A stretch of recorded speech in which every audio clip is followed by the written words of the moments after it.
As long as we can remember, corporate-controlled news media has rushed to exploit the union movement in this country. Unfortunately, they have had an easy assignment. To the viewing public, unionism has become a montage of corruption and brutality personified by this man, Jimmy Hoffa, and the union he represented, the Teamsters. Teamster corruption and brutality was never more evident than their power-grabbing and violent invasion of the once tranquil vineyards of California. For years, the United Farm Workers Union peacefully demonstrated, boycotted, and finally in 1970, negotiated the first agricultural contract in this country. But this great humanitarian step forward for the farm workers was short-lived. Just months before those first contracts were to expire, the Teamsters made their move. Frank Fitzsimmons, president of the Teamsters, spoke to the Farm Bureau Federation. He suggested an alliance between the growers and the Teamsters, an offer the growers seemingly could not refuse. As news of the proposed alliance became known, concerned public, labor, and religious leaders went into the fields, to the workers themselves, to find out what union was wanted. We introduced ourselves, spoke to the workers in Spanish, and asked them to mark a simple survey form to indicate to us their preference for union representation. We have kept personal custody of the ballots, and the results of the ballots are as follows. United Farm Workers Union, AFL-CIO, 795.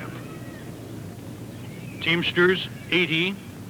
No union, 78. It is clear to us in the light of these figures that the vast majority of farm workers in the Coachella Valley want to be represented by Cesar Chavez's United Farm Workers Union, want to continue under the protections of UFW contracts, and resent the intrusion of the Teamsters Union. The growers refused to listen. The farm workers went on strike. Unable to break that strike, the growers bowed to Fitzsimmons' offer and signed with the International Brotherhood of Teamsters, a brotherhood which now turned upon fellow brother and sister union members. A brotherhood which soon revealed itself as being a union of brotherhoods. Chavez, no! Chavez, no! Chavez, no! Chavez, sí! Teamsters, no! Chavez, sí! Teamsters, no! Chavez, sí! Teamsters, no! Chavez, sí! Chavez, no! Teamsters, sí! Chavez, no! Teamsters, sí! Chavez, no! Teamsters, sí! Chavez, no! Teamsters, sí! Chavez, no! Look at little Caesar. Hey, Caesar, you smell. I can smell your hair. You rotten commie bum kicker. You rotten commie bum. Well, you phony little commie. Hey, who do you report to in Russia? Who do you got in China? Who do you got in Bedford? Who do you got in Bedford, you slimy thing? You slimy commie. You're nothing but a commie, you rotten bum. You snake. I can smell you. I can smell your hair, you lousy commie. Viva la Teamster! Your job's at driving trucks. Your job's at driving trucks. They're not over here. You don't know anything about farm workers. You've never known anything. You never will know anything about farm workers. Why don't we have an election? And if you guys win, that means all these people will become new members. Don't you believe in democracy? Then why don't you let us have an election? Look, would you agree that there's a strike going on now? Okay, then would you agree then in that case you're breaking a strike? We're not breaking anything. Whose side are you on? Now just turn around and see who you're with. And you're not on the side of the workers. You should be on this side. Really? Wait a minute. You should be on the side of the people. Hey, when's the Teamsters going to call one meeting of the people, the workers in this valley? Call one meeting, public meeting. Yes, the Teamsters don't dare call a meeting of the workers in this valley. It's only here for one reason. $65 a day. A $65 a day fink. Nothing but a fink, a grower's fink. The refusal of democratic elections and individual rights within its brotherhood has always been a trademark of the Teamsters. They prefer the totalitarian tactics of intimidation and violence, communistic characteristics which, ironically, they see only in others. You stinky, you smell. You dress in black. You should be dressed in red. Not like you, lousy rotten bum.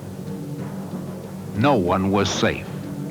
The brotherhoods assaulted priests, men, women, and children alike. Homes were burned. And eventually, the farm workers were to endure the most grievous act one human being can do to another. 2 farm workers lost their lives.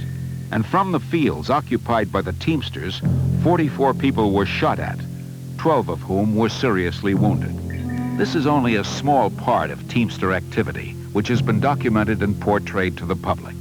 A portrayal which defies the basic rights and freedoms which all honorable men hold sacred. Here in the town the Teamsters built, the Brotherhood held its latest convention.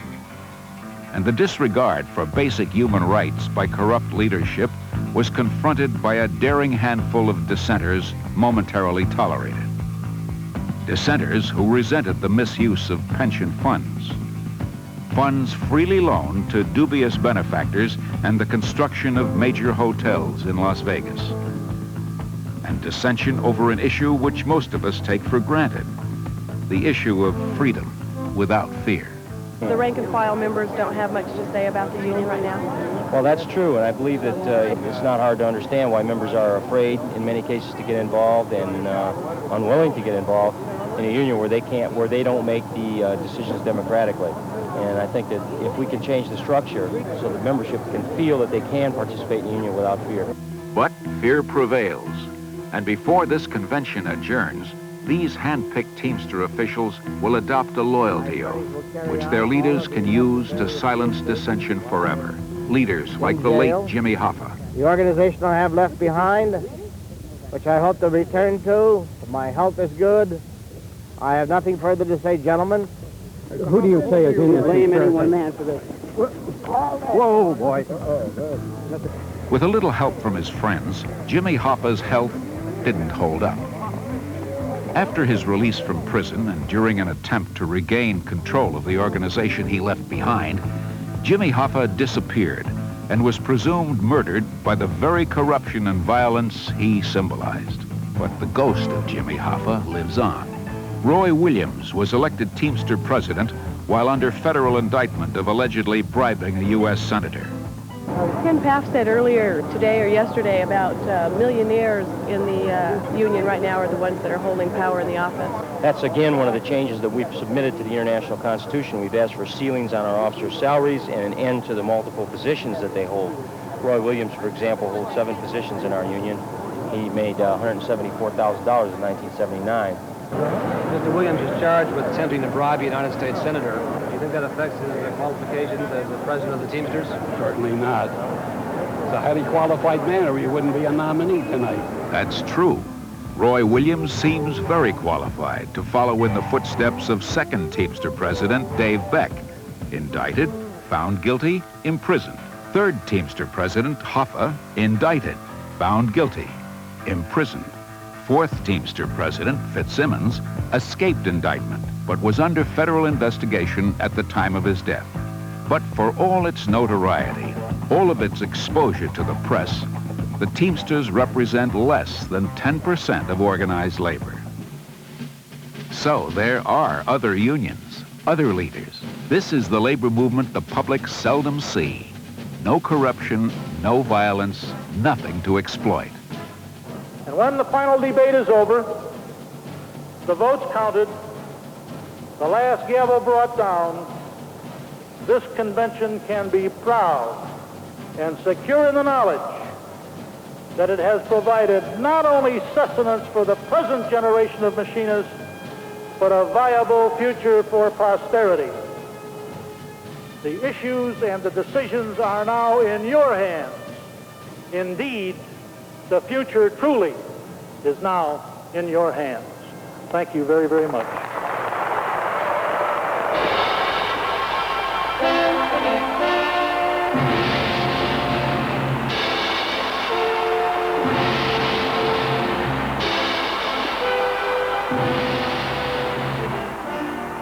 This is William Winfisinger, president of the International Association of Machinists and Aerospace Workers, recognized as one of the most progressive and democratic unions in the world.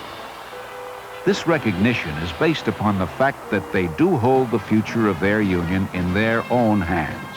IAM is a union of 1 million members whose skills and interests are as varied and diverse as America itself.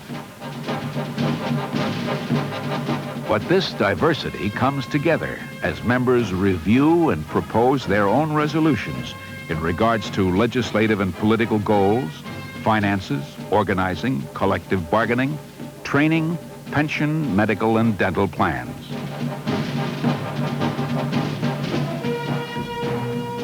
And as the brothers and sisters of the IAM come together, they represent a democratic process of negotiation and due process of law which has peacefully obtained more benefits for IAM working and retired members than the corrupt and violent Teamster leadership has been able to obtain for its members. Recognize the delegate at mic 3. In this day and age, when divide and conquer is the main theme of corporate policy, we should strive to maintain our unity and solidarity and not allow ourselves to be divided by area and area voting. The IAM has always meant one for all and all for one, and I'd like to see it remain that way. One for all and all for one is the IAM platform of majority rule. All those in favor, please signify by saying aye. Aye. And all those opposed? A majority constantly challenging itself to become better, bigger, and the best progressive union in America with the best leadership. May we be in order, please, brothers? I have a tabulation of the division of the House. Yeses were 474, noes 1,403. IAM leadership has been at the forefront of the labor movement since the union was founded in 1888. A leadership whose high standards and unblemished record has included chairing Organized Labor's Ethical Practices Committee by past President Hayes. Today's IAM leader is sought out not for investigation, but for counsel, support, cooperation. How much clout does Wimpy have in the American labor movement? And as a source of enlightenment on issues affecting all American workers, as seen here with Dan Rather of 60 Minutes. The biggest thing that's wrong in this country today is the lopsided distribution of wealth and income. And everybody forgets to talk about it on the altar. If you say anything about this class struggle, again, you're the victim of some kind of foreign ideology. Well, I don't think that's foreign ideology. I can count. And when I see that less than 5% of the adult American people own almost everything there is to be owned in this country, I get concerned. That's a concentration of power that threatens my ability to survive. Critics of Wimpisinger tell you that the solutions he proposes are much too simplistic, that the world is more subtle, more complicated by far than he perceives it, that the problems of society cannot be seen through such black and white colored glasses. Wimpy will have none of it. What is simplistic to others, he sees as simple common sense. By and large, he thinks Americans see things the same way. The people, he says, are smarter than their leaders, and they're crying out for a new kind of leadership. A real leader would divine where he thinks America ought to be as a nation for the benefit of her people and lead her there, and that's the difference. And I want a guy who will lead us there, the guy who can envision the American dream and do something meaningful about advancing our progress toward that dream. That dream and the future is in your hands. You can become a brotherhood and be intimidated by corrupt and violent leadership. Or you can join one of labor's greatest leaders as a member of the most successful and progressive union in the world, the International Association of Machinists and Aerospace Workers.